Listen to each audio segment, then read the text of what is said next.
He was with the Gambino crime family, John Gotti Jr., and his father, the famous Dapper Don.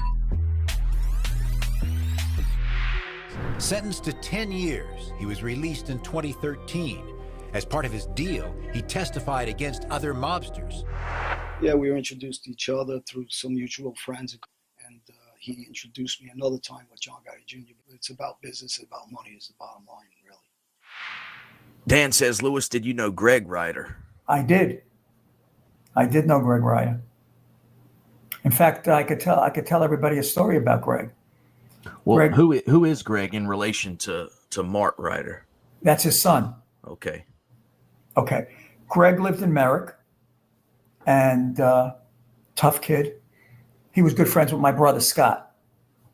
And Greg was friendly with John Alite. And I used to tell Greg, stay away from this guy. He's nothing but trouble.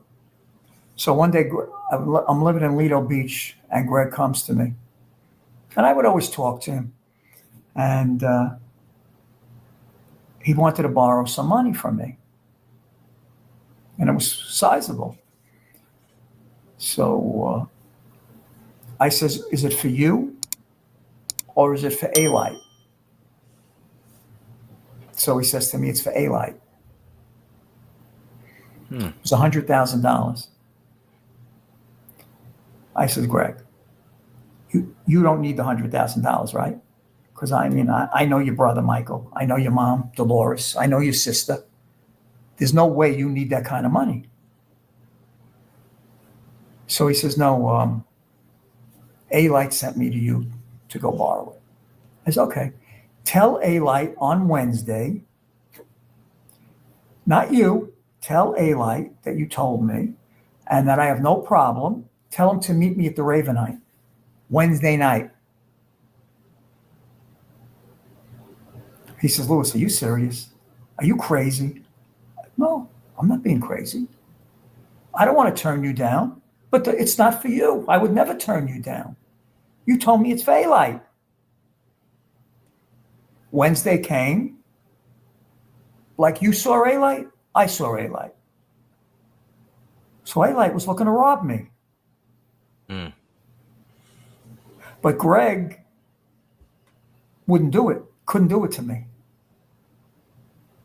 Because I always had his back. Yeah. So interesting, right? Yeah, it is. What a web. What all these people from that life. Alite didn't fear that I would go back to John. Alite figured, you could convince Lewis to give you that. It's not like you came and said, can I borrow $500? Yeah. Now, why would he ask me for $100,000? How would he know that I would even have that kind of money? I was in my 20s. You knew how we knew. He figured the relationship with the boss. If he doesn't have it, he has access. Yeah. I said, Greg, I'm not saying no to you. Come to the Ravenite. Alite knows where to find me. And I normally didn't go that often, except for John said, what are you doing here? And I wanted to have dinner with you tonight. I figured as soon as I got home, you're going to call me. You're going to beat me to come have dinner. We did have dinner. No Greg and no Alite. Never showed up. Never showed up. So about a few weeks later, Greg, I said, what happened? He says, you know what happened. I said, all right. I said, but I do appreciate that. And that's just, everybody took shots. Everybody took shots back then. And I never went to John and told John the story, although I could have, and I could have buried Alite. Yeah. But I didn't. But Greg Ryder was a good kid. Good tough kid. It's a terrible thing that happened to him. What happened to him? He was murdered. And they never had a body. The family never had any means, anything to bury.